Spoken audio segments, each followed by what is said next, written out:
Eight 10th standard student. आज हम आपका उपास का जो आधा लेसन बाकी था पुल देशपांडे जी का, वो हम आज कंप्लीट करेंगे। इधर तक आया था थर्ड पेज तक, सेकंड पेज तक। मतलब उनकी बीबी जो थी पुल देशपांडे जी की, सुनीता ठाकुर जी, वो उनको बिना शक्कर का चाय, मतलब वो समझते थे कि शक्कर ख़त्म होने के बाद उनको चाय देती है उनकी बीबी, तब उनको लगता है कि ये कड़वा है। उनको वो पूछते हैं कि इतने दिन से मैं कड़वा समझ के चाय पी रहा था, मतलब बिना शक्कर का मुझे जो ऐसा समझ के दे रहे थे वो कैसा था, वो तो मीठा लग रहा था, मतलब इतना कड़वा नहीं था। तो उनकी बीबी जवाब देती, तभी मैं आपको शक्कर वाला ही चाय देती थी, लेकिन आज सच में शक्कर ख़त्म हो गई है, इसलिए मैंने ये आपको चाय दिया है बिना शक्कर का। तो वो बोलने लगे, इतने दिन से मुझे बताया नहीं कितने कॅलरीज मेरे पेट में गए होंगे,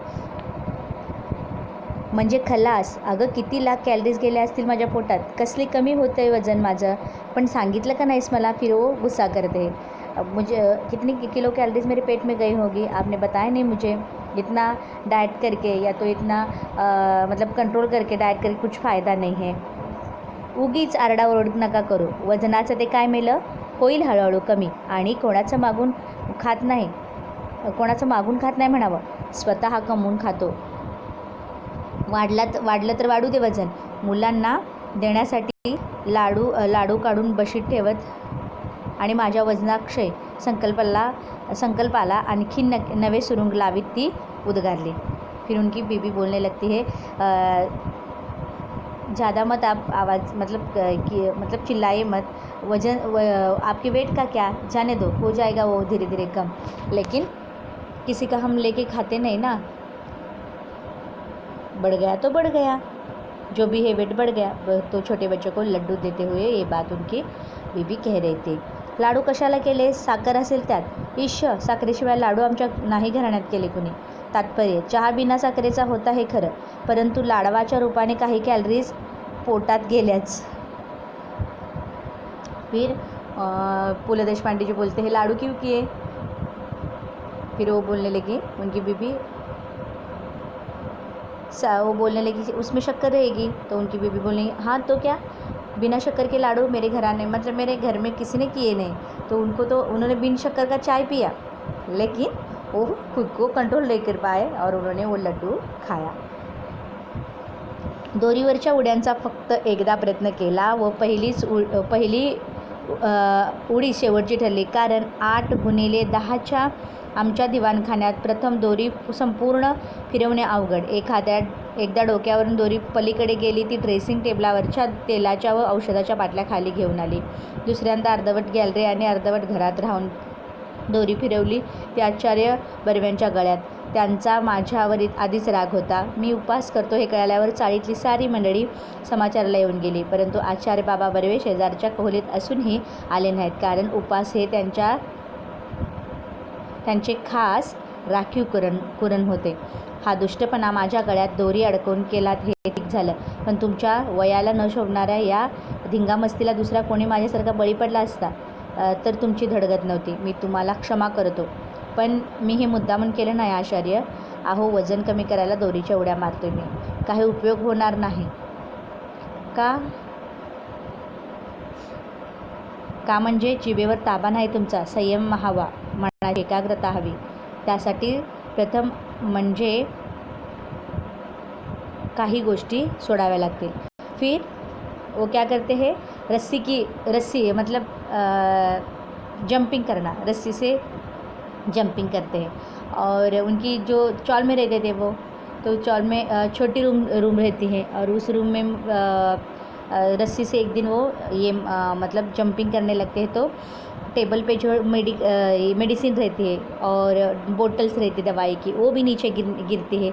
और गैलरी में एक दिन वो जंपिंग करने लगते तब दूसरे के घर के जो आचार्य भरवे बाजू में रहते थे, उनके घर में वो थे, और उनके गले में वो रस्सी जाती है। तो सब जन उनको मतलब पुल देशपांडे जी को एडवाइस देने के लिए आए थे उपवास के लिए, मतलब डाइट के लिए, लेकिन आचार्य बर्वे नहीं आए थे क्योंकि वो भी खुद डाइट करते थे।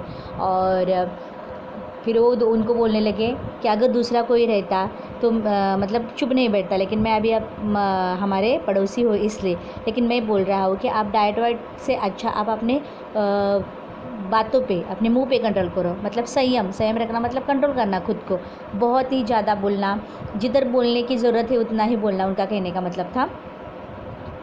आता या उड्या मारायला मी लाज देखील सोडली, हे पाहता ना तुम्ही बाबा. ठीक आहे, प्रथम बोलणं सोडा. बोलणं सोडू, अजिबात खाण्यासाठी तोंडाचा वापर कमी करायचा, एवढं पाहिलं तुम्ही. पण बोलण्यासाठी देखील त्याचा वापर बंद केल्याशिवाय तुमची जीभ ताब्यात राहणार नाही. पण मला बोलायचंच पाहिजे, बोललंच पाहिजे बाबा, मी केविलवाण्या स्वरात ओरडलो. का पण एवढा संयम नाही तुमच्यात? मौनाचं सामर्थ्य मोठं आहे. मौन ही शक्ती आहे. मौन ही पडलेली दोरी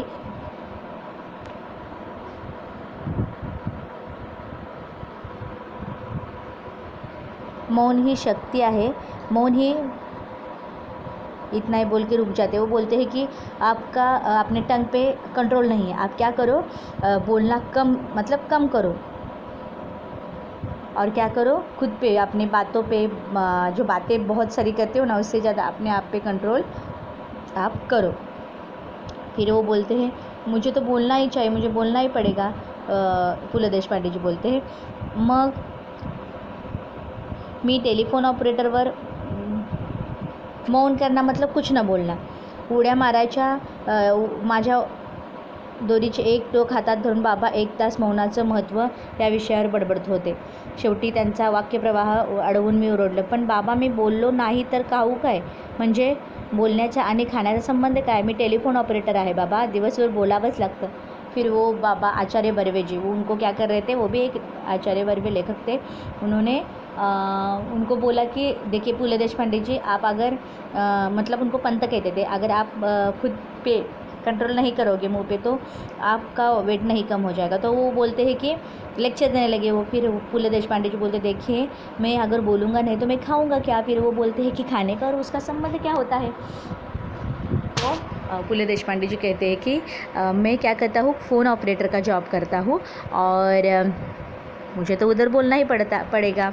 अगर नहीं बोलूँगा तो मुझे जॉब से निकालेंगे, मेरा काम कैसा चलेगा? मग कसलं वजन उतरवणार तुम्ही?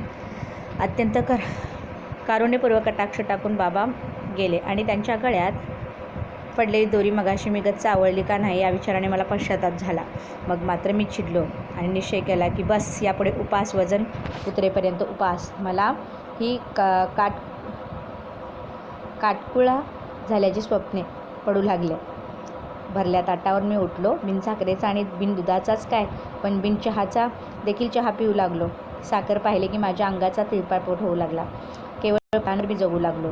लिंबाचा रस तर मला अमृतासारखा वाटू लागला. धारणोष दुधासाठी मी अधूनमधून अंधेरीच्या गोट्यात जाऊ लागलो. दोरीवरच्या उड्या केवळ खालच्या मजल्यावरील मंडळीच्या दुष्टपणाने व आकसाने केलेल्या तक्रारीमुळे थांबवाव्या लागल्या.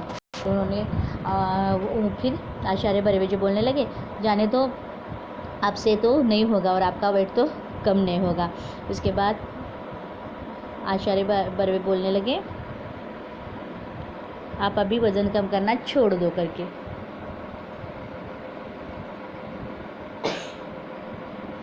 फिर उन्होंने तय किया, पु ल देशपांडे जी ने तय किया कि मुझे क्या करना है, अभी वज़न कम करना ही है, डाइट करूँगा मैं. फिर मैं चाय भी डेली का बिना शक्कर का पीऊँगा या तो नहीं पीऊँगा, ये भी मैं करूँगा. उसके साथ साथ मीठा खाना, सब कुछ बंद. वो तय करते. और मैं क्या करूँगा, मुझे मेरे सपने में मैं ऐसा मतलब स्लिम हुआ ऐसा आ रहा है, ऐसा उनको लगता है. और वो दोरी रस्सी उडी भी बंद करते हैं. 10 उड्या पाय न अडकता मारण्यापर्यंत मी पोचलो होतो. कचेरी सुटली की मी गिरगाव रस्त्याने धावत येऊ लागलो. केवळ पौष्टिक अन्न, सात्विक आहार सुरू केला. उन्होंने फल खाने शुरू किए. उसके साथ साथ नींबू का रस पीना चालू किया. उसके साथ साथ गिरगांव रास्ते से वो जाते थे, मतलब काम होने के बाद गिरगांव रास्ते से वो चल के आते थे.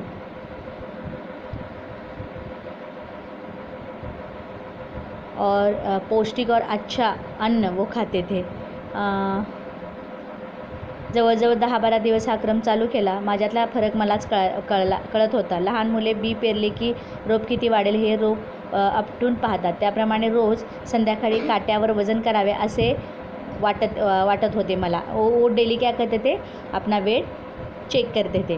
पण मी ती इच्छा दाबून धरली. बरोबर 1 महिन्याने करणार होतो. 1 महिनाभर तुपाचा थेंब माझ्या पोटात जाणार नव्हता. केवळ दूध, दुर्दैवाने रोज गाईचे धर्नोष्ठ दूध मिळण्याची सोय नव्हती, पण एकूण आहार तर जोरात चालू होता. फिर उनको लगता है कि मैं जैसे छोटे बच्चे कैसे जब एक आध रोप मतलब सीड्स ये करते हैं और उसका प्लांट आता है तो कब बड़ा होगा, बड़ा होगा, उनको उम्मीद लगती है, आशा लगती है. उस तरह उनको लगता है कि मेरा वज़न कम होगा, कब कम होगा. और वो 1 महीने के बाद वो क्या करते हैं, कंट्रोल करते हैं और बोलते हैं 1 महीने के बाद मैं क्या करूँगा, मेरा वेट वज़न देखूँगा. 15 आठवड्यात फक्त 2 वेळात साखरभात झाला. एकदा सोकाजीने चोरून कोळंबी भात चारला व खालच्या मजल्यावरील भाऊजी पसरटवाराने एकदा नागपुरी वडा भात पाठवला होता. एवढे अपवाद वगळल्यास भाताला स्पर्श नाही केला. त्यामुळे मुख्यतः चरबीयुक्त पदार्थ, द्रव्य शरीरात कमी गेले. माझा एकूण निश्चय पाहून चाळीतल्या मंडळींचे आदर दुणावल्याचे माझ्या सूक्ष्म नजरेत सुटत नव्हते. जी मंडळी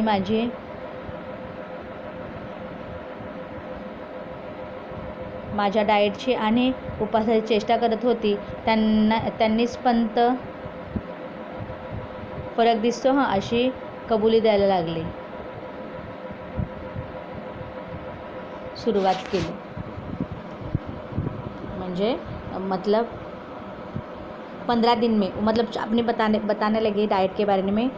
मैंने शक्कर भात 2 बार ही खाया और एक दिन मेरे दोस्त ने मतलब सोका जी ने कोळंबी भात लाया था और उसके साथ साथ नागपुरी वड़ा एक दिन खाया था. मतलब और मैंने ऐसे कोलेस्ट्रॉल की जैसे ज़्यादा मैंने क्या नहीं खाए, पदार्थ नहीं खाए. मैंने खुद को कंट्रोल किया. मुझे सारे जन बोलने लगे कि जो मुझे चिढ़ाते थे थोड़ा थोड़ा उनका वो भी फर्क लगने लगा मेरे मतलब शरीर पे. जनोबा रेग्यांसारखे अत्यंत कुचकट शेजाऱ्यालाही पंत भलतेच काय रोडावलेत असे मान्य करावे लागले. मंडळीच्या प्रशस्तीने मला भीती वाटत होती, ती एका गोष्टीची म्हणजे मुठभर मांस वाढण्याची. पण असली तुरळक तारीफ ऐकून मी चळण्यासारखा नव्हतो. इतक्या असामान्य मनोनिग्रह आणि जीवानियंत्रणानंतर कमीत कमी 20 ते 25 पाऊंडांनी तरी माझे वजन घटले पाहिजे अशी माझी खात्री होती. व त्या खात्रीने मी आमच्या ऑफिससमोरच्या वजनाच्या यंत्रावर पाय ठेवला आणि आनेली टाकून तिकीट काढलं. महिन्यापूर्वी याच यंत्राने माझे वजन 181 पाऊंड दाखवले होते. एका महिन्याच्या उपवास, निराहार, शास्त्रोक्त आहार, दोरीवरच्या उड्या इत्यादी उग्र साधना केल्यावर आज तिकिटावर वजन मिनिटभर माझा विश्वास बसना 192 पाऊंड आणि भविष्य होते. आप बहुत समजदार और गंभीर है. हल्ली मी वजन आणि भविष्य या दोन्ही गोष्टींची चिंता करायची सोडून दिली आणि विशेषतः डाएटच्या आहारी तर या जन्मात जाणार नाही. छे वजनाचा मार्ग भलत्याच काट्यातून जातो. मतलब उन्होंने इतनी कोशिश की फिर भी उनका जो वेट था वो क्या कम नहीं हुआ. उनका 1 महीने के पहले 181 था और आफ्टर 1 मंथ उनका 92 पाउंड मतलब 192 हो गया. तो उनका फ्यूचर भी भविष्य और वेट आता था वो ऐसा टिकट की तरह रहता था वेट करने के बाद. तो उसमें लिखा था कि आप बहुत समझदार और गंभीर है विचार करने में. और वो लोग बोलने लगे कि अभी क्या वो सोचने लगे अभी इसके बाद मैं क्या नहीं करूँगा, डाइट भी नहीं करूँगा और भविष्य में मैं ये करूँगा मतलब इस पे ट्रस्ट नहीं करूँगा, खाओ पीऊँगा मतलब अच्छे से रहूँगा, डाइट तो बिल्कुल नहीं करूँगा. अभी बच्चों ये लेसन ख़त्म हो गया है. आपको और एक बार लर्न कीजिए अच्छे से, रीड कीजिए अच्छे से और समझ के ले लीजिए. और हात दाखवून शब्दार्थ भी लिखना है. हात दाखवून अवलक्षण होणे, आपण होऊन संकट ओढवून घेणे. मतलब अपने से खुद पे संकट अपने पे ही लेना. हाँ, सुरुंग लावणे, एखादा बेत उधळून लावणे, पापड होणे मतलब बहुत गुस्सा आना, स्तुतीने हरवून जाणे, मुठभर मांस वाढणे मतलब आणि आनेली जुन्या काळातील एक नाणे. ओके बच्चों, तो आपको ये क्वेश्चंस दिए हैं कि आपको लिखना है.